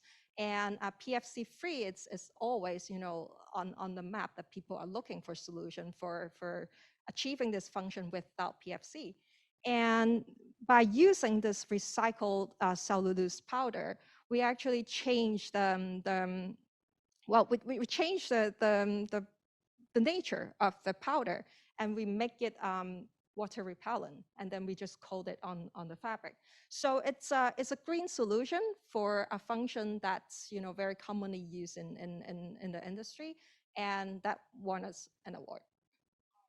I'll come to food waste, and the reason I wanted to link the two of you is I got to know Hong Kong Rita some years ago because a Hong Kong company was looking for a recycled fabric so that they can make extremely smart windbreakers, because this was an extremely smart company. Yeah, they wanted their staff to be wearing extremely smart, well-made, recycled windbreaker. So I introduced them to Hong Kong Rita, and then I kind of had the pleasure of following the process. And when a deal was struck, I was actually sent to, as an example, sample of this windbreaker. Wow, it was beautiful. And I heard from the company that everybody wanted to volunteer to do the things that they wanted their staff to do just to get the windbreaker because it was so beautiful. It was made of recycled coffee beans. So perhaps anyway, I can come to you, Andrew. I mean, the food waste that you're dealing with, I mean, just tell us how you're really doing it. And you've been doing it for, I think, a little while now. And perhaps what are some of the problems and some of the, you know, some of the wins that you've had? Share that with us, please. Okay. Yeah, so I guess, you know, we have people building, people making things. For us, I mean, as a group, we serve the local community in Hong Kong. So maybe I can show some slides here to talk about our initiative that we have been carrying out. For example, we are in the Olympian City, which is one of the major shopping centers on the on Kowloon side. We're the first shopping center mall in Hong Kong, and we install a highly efficient food decomposer that can decompose 99.8% waste. This is back in 2013, way before even I joined. But our group has taken the initiative. We installed something. In 2014, we installed another higher capacity in Olympian City. And again, that is an initiative because we took the initiative. We believe in supporting society, and that can handle capacity up to 500 kilograms per day. Now in Hong Kong, I guess we're very privileged. We're not short of foods.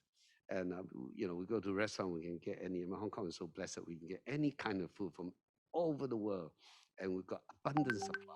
But we do waste a lot.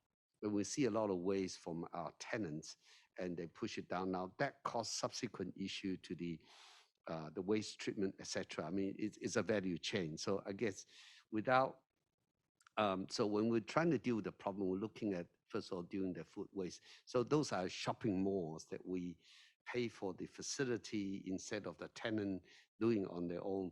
We built the centralized facility, and that waste is processed through. At least we're doing something for Hong Kong.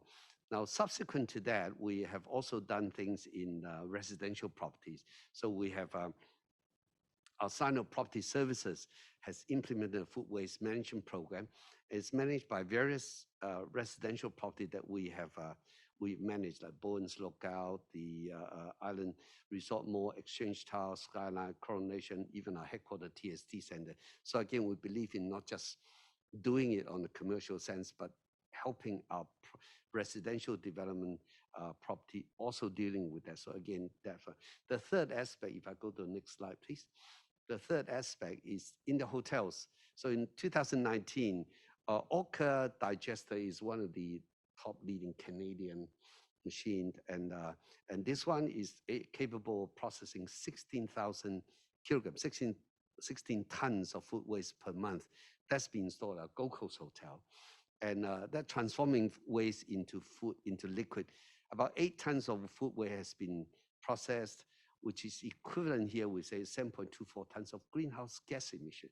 So for us, it's not just doing for fun, but I think we are really contributing to this greenhouse emission. And basically, our contribution to our ESG target and goals, we are actually taking it bull by the horn and doing it. And we have even an internal food waste management task force team that's led by our restaurant chef, the stewards, the hygiene manager, everybody's involved, and review ways of reducing waste in our food production, food processing, and final disposal. Of course, we can't control the customer in how much they order and how much they don't eat, but at least this food waste program is certainly helping in that. We are constantly on the lookout. Now, you talk about collaboration, not just in Hong Kong. We constantly, in my team, we look at innovation solution from global. So, before COVID, I used to travel a little bit so we can look around. But right now, we can do things online and we use Zoom and everything. But we've been looking globally in Israel, Canada, Australia, US, and mainland China, etc. We look for innovation programs that can help us in our process to achieve the target one. And food waste certainly is one area we've been constantly looking at. And then we've been looking at the getting rid of plastics. We've been looking at, can we use other materials as food container, etc. So we are not stopping in just one. But I think what I share about food waste, these are the actual tangible operational initiative that we are carrying out right now on our properties. Right, well, perhaps we can segue on this to about collaboration, right? Because Andrew, you said that you can provide all of these services, but you really need people to collaborate with you. And I think, Thomas, you also talked about collaboration within your industry and between the public and the private sector. And I guess for the supply chain, right? I mean, by definition, you need to work up and down the supply chain to be able to achieve much better results. So Thomas, maybe I can come back to you. What are some of the issues that you have on the ground to get people together to co-learn and to collaborate? I think, as Christina, I said, I think saying is easy. Doing is, I think, far more difficult. Yes. I think you look around in construction or with the developers. So I think saleability is definitely the number one. It's how to sell their flats. But I don't think the zero emission is really high on the agenda. You look at, I mean, all the developers in Hong Kong, I think we are doing them in the bare minimum. So let's say, I think on the lead or beam sort of mark, gold would be the sort of normal. But we're really seeing a very few platinum sort of project. Is it really that bold commitment that we need to sort of, I think, do. Right. So I mean, Thomas, you're talking about these standards, right? LEED or beams. These are the construction design standards. And what you're saying is people are rather, well, they should be more ambitious, right? They should go for the course. higher standard. Yeah, otherwise, how can you achieve, I think, the zero emission? You should target as a much lower sort of platform. But then you need to start now when you sort of design the building. Otherwise, it would be far, far too late. Right. Well, And- you know, I think we have some people's question is, you know, this we didn't start today. This idea of the government actually giving GFA, this is extra floor area to Correct. developers who are willing voluntarily, this is not by a mandate, right? Voluntarily to go for these higher standards. We've been doing it for a long time now. Why do you think people haven't really completely taken this on board? Do we actually need a mandate? Yeah, maybe I need to applaud, I think, the government now for the sort of private project. They're giving them 6% free GFA. You're able to do this MIC. But as I said, salability is the number one thing. You just build a building just like, I think, so subdivided flat. How can they sell? So this is, I think, that's why some flexibility need to be sort of changed. Instead of just MIC, they really need to do DFMA, design for manufacturing and assembly, not just a big sort of container, but elements by elements, just like what I've shown on the slide. So then that would be meeting really the ultimate or customers or requirement. Right. Who can help us to bring this kind of conversation together on a continuous basis, right? Not maybe one-off meetings. And I think the minister, I think we need to talk to each other and come up with a much more together with the industry. Then, Yes, that's yeah, right. I mean, that coalition, I think, need to be done. Otherwise, I think we just, I think, doing it much of silo manner, we are not able to achieve, I think, the ultimate goal. Say, for example, EVs, I think so. Minister said, oh, 2035, I think we will have all sort of EV coming. But then the Development Bureau is still beginning to specify a very minimal number of EV for all the contracts, because the Development Bureau is the largest developer in Hong Kong. Once they specify things would then start to grow. So this is the type of, I think, coalition that we need to do. Right. Well, that sounds quite helpful, because what I'm hearing you say is there is still some better alignment that we can make, because we have the answers, we have the people, we have different departments in the government that can just smooth out the alignment. Yeah. And then you could have a much bigger impact. And I think on the private sector viewpoint, I think the BEC, the Green Building Council, Hong Kong USD, again, need to sort of gather together rather than, I think, we do it, I think, separately. Because this coalition is so important. Andrew have really pointed out, in order to have an innovation to come by, I think we need to have this inclusive or diversity and inclusive sort of management, I think, approach. Otherwise, no innovation can be realized. But maybe, Andrew, you can talk a little bit about that, since you're in innovation. How can we align people so that we can show each other, we can innovate more and faster?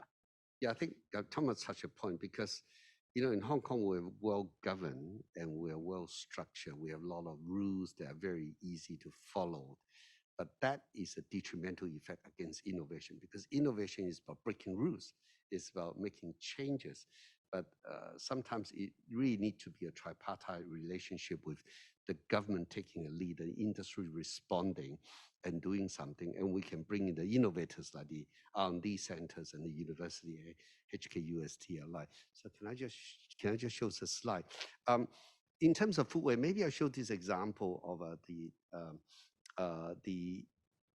to strengthen this part, I think, accolade to the government. Back in 2012, the secretary has initiated this Foodwise Hong Kong Steering Committee. So that is from government with the industry involved. And Mr. Darren Ng, our deputy chairman, was the chairman of, and also chairman of our ESG steering committee within Sino, was one of the members of this Foodwise Hong Kong Steering Committee. And it's through this initiative that he really pushed down. And I think a lot has been done by not just ourselves, probably various other groups, but I think the example I showed early on, we as a responsible developer have done something for our part. But we certainly could do more in line, but we need to align with the government policy and all that. So I think that really is and I think sufficient public awareness of this food waste problem needs to be in Hong Kong to install behavioral changes. Like, for example, in our hotel, we can't say to people, don't take so much, or we charge you more if you take too much and you throw. I mean, some people start doing that, but we're just trying to encourage consumer change of behavior. There's always food up at the buffet table for you to take, but can take less, and so you can waste less. And in a way, we need to change our behavior. But I think this tripartite relationship with the government initiative and the commercial players joining forces to change consumer behavior. But education is very, very important. But I also believe as we, there are many, most of the major developers all have innovation team, and also including Gavin's group. I think there's a lot of innovation team we are seeing surfacing, and people are looking for innovation solutions to solve the problem. So food waste is one problem as an example, but there are other problems like energy and getting rid of plastic, all those things. And I think we need to look beyond, not just within, but we need to look across, and we need to work with contractors, work with the consultant, work with university, R&D center to arrive at a problem for Hong Kong. I do want to ask you a question about collaboration. Now, in my experience, everybody is really busy with your primary responsibility. And then to collaborate means you need to constantly bring people together, have dialogue, make records, and then go back to the people and bring people together again. It's actually quite an elaborate and time-consuming exercise. How do you think, in your experience, that we can really do this well? Because in my experience, everybody says, well, why don't you organize us? We'll all come because we have so many ideas. We have so much we want to say, but it's too heavy on us to be the coordinator. So what ideas do you have? How can we do this better? Maybe I can start here and others can follow. So recently, Sino, in fact, we ourselves and Hong Kong Land has taken a joint initiative. We started a group purely commercial from the developer we call the PropTech Alliance of Hong Kong. And here we got 11 developers here, so Hong Kong Land, SWA, Lam Phong, Great Eagle, etc. New World. So 11 of us joined together. But you mentioned the point. Somebody need to do some work to get. So what we've been doing is, so this year I'm chairing along with Hong Kong Land. So what we have been doing is sharing experience and innovation that we have found, and our experience in dealing with problems like during COVID, how do we deal with the sanitization issue? So we're doing that. But one of the sessions that we have really was very good is everybody were sharing their experience in reduction of energy, and was very good. Our team say, wow, I learned a lot from Hong Kong Land, and somebody I learned a lot from this, so and so. So I think industry probably also need to work together to share those experience without reservation, because we're all doing something good for the industry, for the society. Right, so we can learn to compete and collaborate. On in fact, developers don't really things, compete. right? I mean, apart from buying lands, but Right. but in contribution to ESG and to sustainability, we're in it together. I think we all need to have that mindset of working together. We all become better. Right. Well, Ronnie, how about along the supply chain? I mean, how are you guys trying to come together? Well, I think what we learned from the process is we need to help different parties see the potential, like what's in it for them, and how can they benefit as an individual company or as the industry as a whole. And it's not easy, and but I think we all have the same goal, and we all know sustainability is the way to go. So I think, especially in the recent year, I think the conversation is much easier because the industry, the customer is pushing for sustainability. So the brands and company, they got the pressure of actually doing something. So everybody is looking for solution, and it makes the conversation much easier. And I would say it makes the collaboration opportunity more accessible. Well, there's also some questions about talent. I mean, do you see that we're going into this new world of net zero? Our young people, you want them to understand all this, and you want them to innovate. What's the talent pool like in your industry? Maybe let me answer your previous question first, because it's very important. I think this collaboration, because 5 years ago you asked me, I said, no chance I think we can do this. But because of technology, now we have created this so-called common data environment. In construction, there are huge wastages from client to consultant, main contractor, subcontractor, and there's a whole supply chain. But with a common data environment, everyone is sharing the same common platform. Cutting down Digital, right? all those This is the wastages. digital transformation. Those are digital. And we seeing is believing. We went to see, I think, the Crossrail in the UK. We can definitely see the whole viaduct, the whole sort of tunnel, well connected, really cutting down all those wastages. In the meantime, we are now from the single CDE to multi-sensor CDE, having a lot of sensors. That's not what I said. This, let's say the beam is manufactured in Shenzhen. We can then really monitor the whole thing from factory to Hong Kong, and also all the FM thereafter. So this is really important. But again, in terms of collaboration, again, we learn it from the other jurisdiction.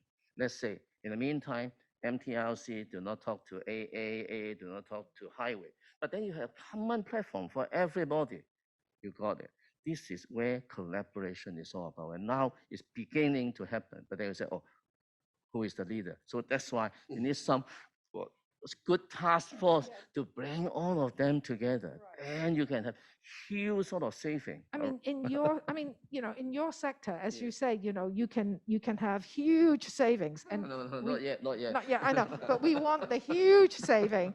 So where do you think in your sector you would want to kind of, let's just start here.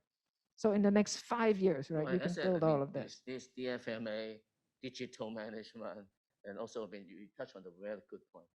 With these new things coming up, we create new discipline. That's why we need to upskill our people. With all this CDE coming, who's going to manage it?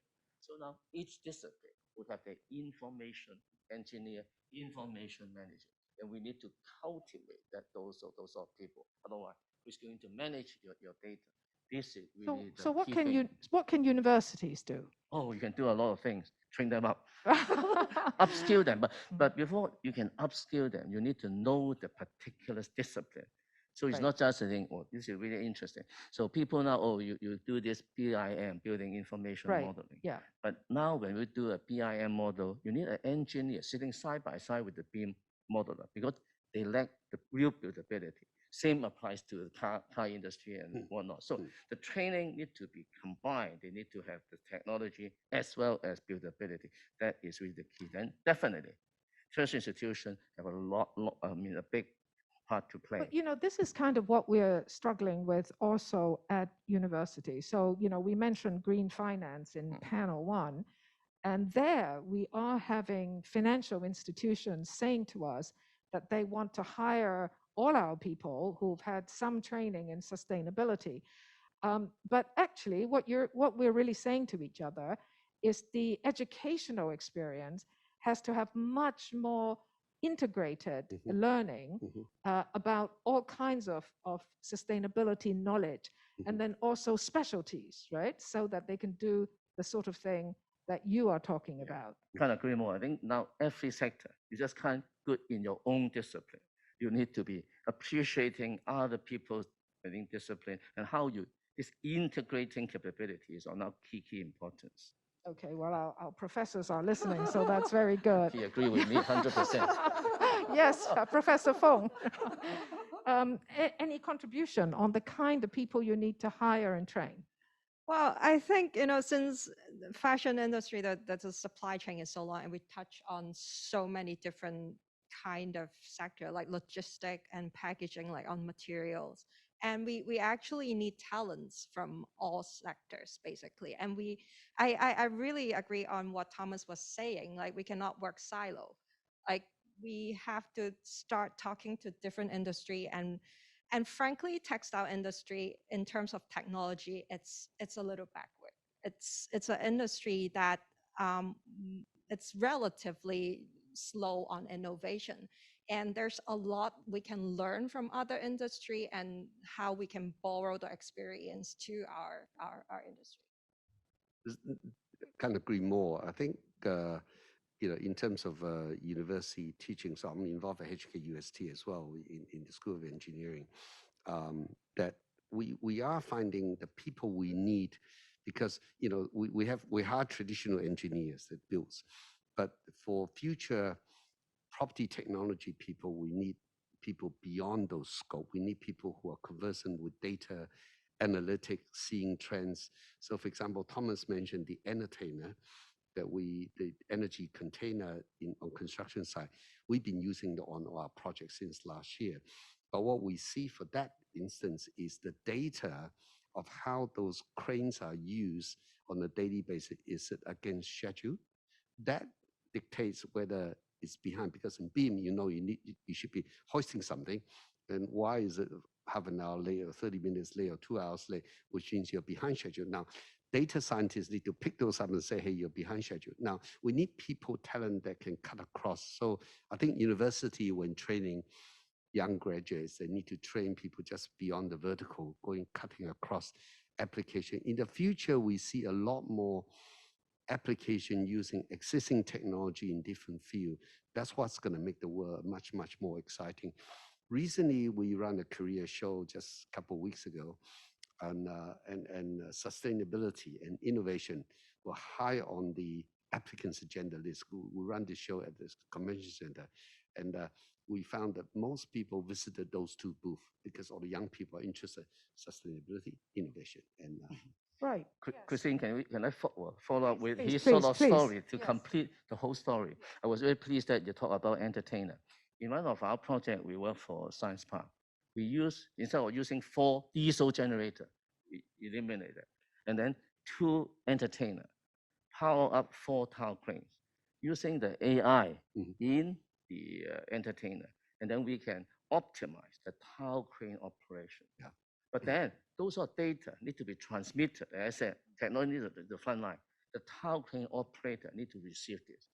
That is the key. That's what I said. In the technology, it's not good enough. You need to converge to the front line before you can get the benefit. This is exactly, I think, the crux of the matter. Thank you for raising this. I think our students really want to know that all these things, I think, are exciting to them, but are they going to be reasonably well-paid jobs? Because one of the constant complaints in Hong Kong is young people all think they must go into financial services if they're going to have a decent living. But actually, these jobs that you're talking about... Yes. Good, Yes. good. No doubt. For a humble contractor, we can recruit data scientists from Hong Kong UST. Previously, no chance whatsoever. If they don't get well paid, I will go to the e-commerce. Why come to a humble contractor? So definitely. I do think this needs to be properly explained, though, because I think as we go into the net zero world, as we go into the digital world, pretty much everything that we're going to do will require much higher skill. But our young people, or many people, still kind of think if you're going into construction, right? That means you're going to be a contractor, you're going to be blood, sweat, and tears pounding, something away on a dirty work site. Whereas, this is actually not the case. Now, I think if a fresh graduate from university come to Gammon, so there are 2 things they need to do. First thing, they need to make their hands dirty. Is to do the setting out, the down to basic. That definitely to do. But the second thing they need to do is to do BIM. If they can't do BIM, they are not qualified to move up to the sort of rank. This is simple as this. Down to basic, and then the digital sort of knowledge. This really have to be done. Because I think the future of the world, I mean, COVID really bring to home the concept that someday you may not be able to go to work. But I think the future environment, as everything is digitized, a lot of controls can be done remotely. So the engineer may not be sweating out and in a 40 degrees Celsius humid weather, maybe sitting in a reasonably clean room on a computer. It's a bit like war games. They can control things and make things happen. I think for young people, they have to see the future. That's when digitization in processes cut across in property sector, FM sector, in construction, I mean, in manufacturing sector, we can see that cutting across. The future of employment is quite different to the past. Because we all think my days, I'm a trained engineer. I mean, my days of going to construction site wearing heavy boots and all kind of thing, it's very much different nowadays. So I think they need to change and realize what the vast opportunity. Can I reinforce his message again? Now with the 5G or super Wi-Fi, now I think our project in charge would be, I think, just like a pilot. We have the 5G control center in our quarantine center project. They can look at all this screen and then we'll connect with the factory, so that we can get the ultimate safety and quality being achieved. And also we can monitor using this DFMA from factory to site. All have been managed under the 5G control panel. And again, with now the iCave, you can then really see all the detail virtually and combined with the digital twin and the reality. So all is now, I think, very much sort of data sort of Well, can I ask oriented. another question? I mean, obviously, at universities, we're looking at giving degrees in engineering and so on. But we also have a lot of young people who can be technically trained in our vocational school. Now, so I also want you to perhaps share with us a little bit about hiring of those people, because you're not just hiring engineers, right? You need to hire all kinds of people, all presumably up and down that chain of technical command. So what future is there for people who perhaps do not come to a university but are technically trained? And I think now for the VTC graduate, when they sort of, come back for their last year, they would have at least 3 to 4, I think, offer already. They are in high demand. For us, we like to employ a lot more VTC graduate rather than university, honestly. They will be much more pragmatic. They really know the sort of really hands-on experience, really aspire to have the digital. And that's right. Those are really the people that we're looking for. Is it really? Okay, on more the art side. I mean, I know fashion, right? I mean, very often I think of, science stream and art stream. But actually, you also need people who are good at communication, in design, and visualization, and so on. So there's a huge future in the net zero world, also for people who are perhaps not so technically minded. Yeah. Well, speaking of that, I actually come from a creative background. I was a fashion designer, now working in a research institute. So every day I'm learning new things. And also because I come from a different background from research, I sort of see like what the loopholes are, like what are we missing? And I've been working in the industry on manufacturing and retail, and that sort of give me the advantage of spotting what's the potential in research and what we can develop that's useful for the industry. So I think it's very different. Like, even though we are a research institute, it doesn't mean that everyone has to be the scientist. We need different sort of people to spot the potential and do different things. And I can't agree more. Because within, I think, all this innovation, you don't need all of them are innovators. Yeah. You have some sort of silence or heroes. There are a lot of those. Otherwise, you really not. There's so many leaders. You're never able to come up with the collaboration, and that is really. That's why the embracement of the D&I is definitely the way to go for all organizations. Right. I mean, just in the last hour where we've talked about, the work that you do, I get the sense that you are all looking to hire people. You see a very bright future. You're interested to hire both technically and non-technically minded people, but you have certain requirements of them that they're able to work across these different disciplines. So your picture is very bright, but maybe you can also share a little with us about how you see perhaps the net zero drive. Is this a key driver? Is something else also a key driver? We talked about the digital world, right? Clearly, this is a key driver. So how can we use the last 10 minutes or so to kind of stitch all this together and perhaps develop a new narrative for Hong Kong? It's too big a question for us. But what I can say is, I think we cannot do it alone. Let's collaborate with the Greater Bay Area. This is our future. Don't just look at Hong Kong. I think it have to be. What do you think? How can we enhance that? As I said, I think the fabrication hub, I think, like it or not, will be in the Greater Bay Area. We need to go there, interface with them, see how we can sort of have the synergy between, I think, with the Greater Bay Area. I think this is really the thing to do. It's very positive to actually have a large hinterland. Yes. Yes. And likewise, I mean, for us, when we look for talents, we see a lot of opportunity. In fact, recently we have a case of embracing some design students from PolyU and from the Hong Kong DI to help us look at sustainability. And the eyes from the designer seeing sustainable solution, they're able to apply materials, recycle material in different things. I probably mentioned that we're currently developing a recycled material bricks to embrace waste plastic into it. The interesting thing is we also put in some masks because we found NGO who were dealing with masks, strapping it, but don't know what to do with it. So we said, can we embrace it into the building bricks? And we're also experimenting with polystyrene box. So again, from a property sector, we are seeing, can we do things differently?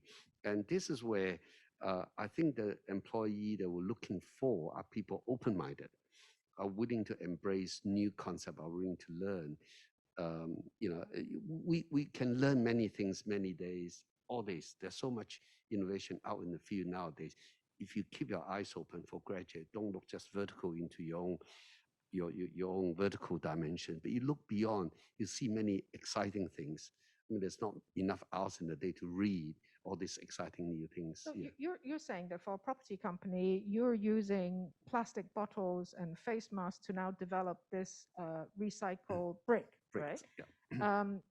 What do you do with this, or is this just an invention that No, you it's have well, financed? we're following the normal commercial process, getting it tested to the strength required, and then we'll make a bit of noise about actually using it.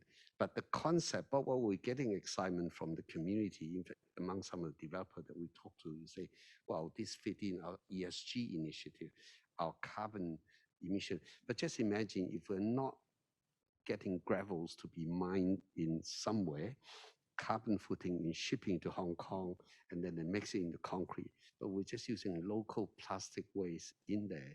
We're saving a lot of carbon footing. Can you use those bricks, do you think? Absolutely.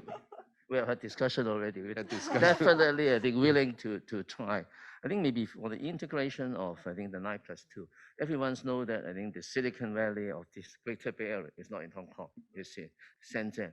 And that's why now it's so pleased that it was written in the 14th five-year plan that Hong Kong would become the regional innovation hub. That's why the synergy is definitely there. Well, actually, I think at Hong Kong Rita, you've invented some fabric that can suck in CO2. Oh, yes. Oh. Yeah, it's one of the new experiment that we are doing. We are developing a CO2 absorbing textile. So it's still in development. It's still in very early stage. Now we can take in the CO2. So we are finding practical ways to release the CO2 without, releasing it back to the atmosphere. But it definitely attracts a lot of attention, and I have to echo to Andrew's point on bringing creativity in the industry. I think before I work in research, I think creative. It's I work in fashion, so it's about like fancy clothes and beautiful drawings and clothes, but I think creativity it's much more and much wider than what we can imagine. One example is we talk about the cellulosic powder that we got from the recycle separation technology. And our team actually find a lot of creative ways using those powder. One of the application is turning the powder into this super absorbent polymer that can be used in agricultural use. So it's actually a very common practice in agriculture to use those, what we call the SAP, super absorbent polymer, to retain the water and nutrient in the soil. But the conventional SAP is made of acrylic, so it's not biodegradable.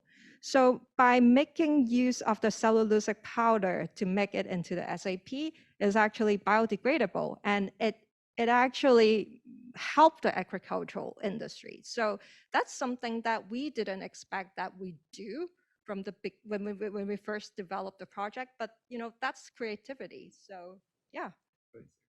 Well, it seems like all three of you can collaborate on something, Yes. right?